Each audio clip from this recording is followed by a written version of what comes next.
What does the church mean to you? Sometimes the way we use the term, it sounds like we're just talking about the Sunday service. We'll say things like, I've got to get ready for church, or what time does church start? But we know that church refers to much more than that. It refers to the group of people that have committed together to be the body of Christ in a place. But what should a church be like? How should we describe the local church and the worldwide church? What does it mean to be a member of my church? What are the qualifications? What are the responsibilities? How can a person become a member of my church? These are all things that we're going to talk about in this course about the doctrines and practice of the church. What about church beyond Sunday? Does the church still exist on Monday? Is there a life that believers share together that makes them strong, that builds the body of Christ every day of the week? And why are there denominations? Why are there groups of churches that have joined together under some kind of central leadership? Some people feel that there should be no denominations.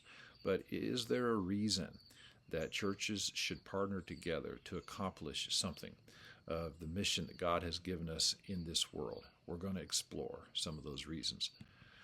What about other churches? Churches that are different from us, churches that have different doctrine, different practices, different Christian lifestyles. How should we view them? Can we be in unity with them in some way?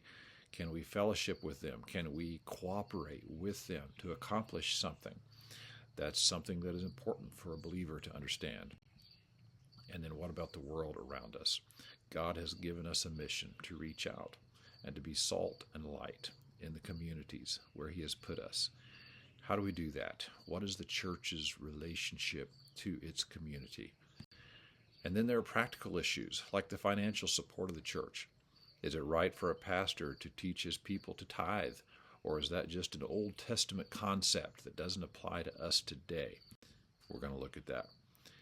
There are practical things like baptism and the Lord's Supper, also called communion. Who should be baptized? Who should participate in the Lord's Supper? How and when should it be done?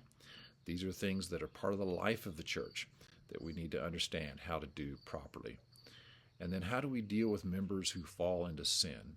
And sometimes it might be a person who has been influential in the church, a person who has lived a Christian life for some time, and yet now he is struggling and he is obviously not following God's will for his life.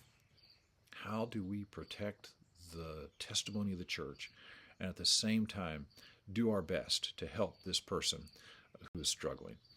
Who can be a leader at the church? Sometimes if a church fails to define the role of leadership and the qualifications of a person who leads, the wrong people may take over and have a strong influence in the church. We need to set that model and be able to develop people to take those responsibilities. We're going to talk in this course about how to evaluate, how to improve. You may feel that your church has many faults, that it falls far short of what it should be. And we know that the church on earth is not perfect yet.